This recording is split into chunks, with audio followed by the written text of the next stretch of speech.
This news from Ottawa, the Prime Minister has just tweeted that he has tested positive for COVID-19. He said, "This morning, I tested positive. I'm feeling fine, and I'll continue to work remotely this week while following public health guidelines. Everyone, please get vaccinated and get boosted."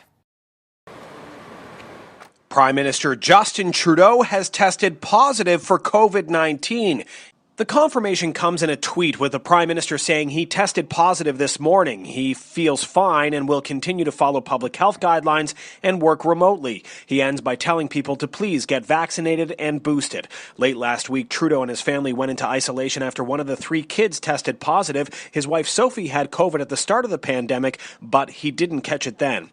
I'm told the Prime Minister will be holding his scheduled remote news conference this morning and virtually attend question period. We're expecting the Prime Minister to address the ongoing convoy protest that has basically shut down a lot of downtown Ottawa with calls of toppling the government and ending all COVID measures. MPs returned to the House of Commons today. The Parliamentary Protective Service tells me it's monitoring the protest and will adjust its security as required. Cormac McSweeney, Parliament Hill. Years, the battle against COVID-19 is still dominating so many parts of our lives. This virus affects us all. 2 of my own children have now contracted it, and this morning I learned I tested positive for COVID-19 as well. I feel well and have no symptoms. Of course, I'll be working remotely this week and will keep following public health guidelines. I want to take this opportunity to remind Canadians to please get vaccinated.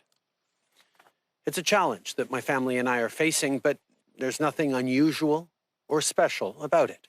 It's a challenge too many Canadians and people around the world know all too well. Durant cette pandémie, il y a des gens qui ont perdu des êtres chers. Throughout this pandemic, people have lost loved ones. Our health care workers are continuing to work very hard. Scientists are working day and night to ensure that we can get vaccines to keep us safe. Is not over, and we have to be there for one another. And as we continue to have each other's backs, as we steel ourselves for the challenges ahead, I know you're wondering about what you saw in our capital city this weekend.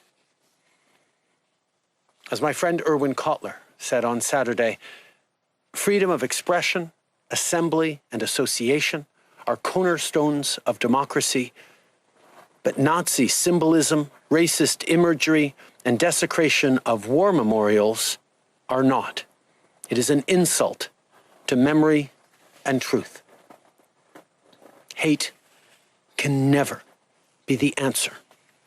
Over the past few days, Canadians were shocked and frankly disgusted by the behavior displayed by some people protesting in our nation's capital. I want to be very clear.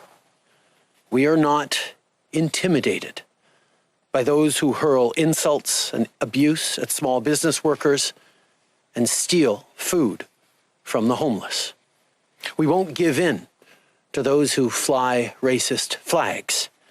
We won't cave to those who engage in vandalism or dishonor the memory of our veterans.